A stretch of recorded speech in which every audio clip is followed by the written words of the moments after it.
வணக்கம். பாராட்ட வேண்டாம், மனதிருப்தியே போதும் அப்படிங்கிறதுக்கு ஒரு கதை பார்க்க போகிறோம். கதையை கேட்டு கமெண்ட் பண்ணுங்கள், சேனலை சப்ஸ்கிரைப் பண்ணுங்கள். சிற்பி ஒருத்தர் ஒரு கோயிலுடைய கோபுரத்தில் வைக்கிறதுக்காக ஒரு சிலையை செஞ்சுக்கிட்டு இருந்தாராம். செய்யும்போது அந்த சிலையினுடைய மூக்கு பகுதியில் லேசாக கீறல் விழுந்ததுனால அதே மாதிரியே இன்னொரு சிலையை செஞ்சுக்கிட்டு இருந்தாராம்.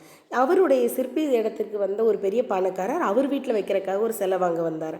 வந்தவர் கேட்டாராம், என்னங்க சிற்பி ஒரே சிலையை ரெண்டு சிலையாக செஞ்சுட்டு இருக்கீங்கன்னு சொல்லி கேட்டாராம். இல்லைங்க, நான் ஏற்கனவே செஞ்ச சிலையில் மூக்கு பகுதியில் சின்ன கீரல் விழுந்துட்டு அந்த சிலையை கொண்டு நம்ம சாமி சிலையில் வைக்க வேண்டாங்கிறதுனால நான் அதே மாதிரியே இன்னொரு சிலை செஞ்சிட்ருக்கேன்னு சொன்னாராம்.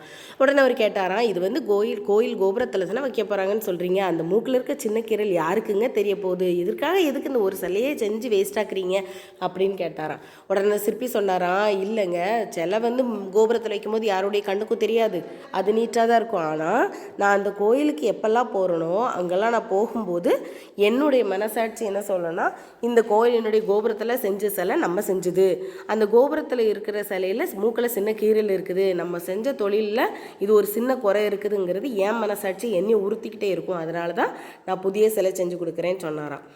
இதே மாதிரி தான் நம்ம செய்யக்கூடிய வேலையில் கூட அடுத்தவங்க பாராட்டணும் அல்லது அடுத்தவங்க ஏதாவது குறை சொல்லிட்டாங்க நம்ம யோசிக்கிறத விட நம்ம மனசாட்சிக்கு நம்ம செய்கிற வேலையை நம்ம கரெக்டாக செஞ்சுருக்கோம், இதில் எந்த தவறும் இல்லை நம்ம நினச்சிக்கிட்டோன்னா அதுவே சிறந்த தொழில் தர்மம்னு நான் நினைக்கிறேன்.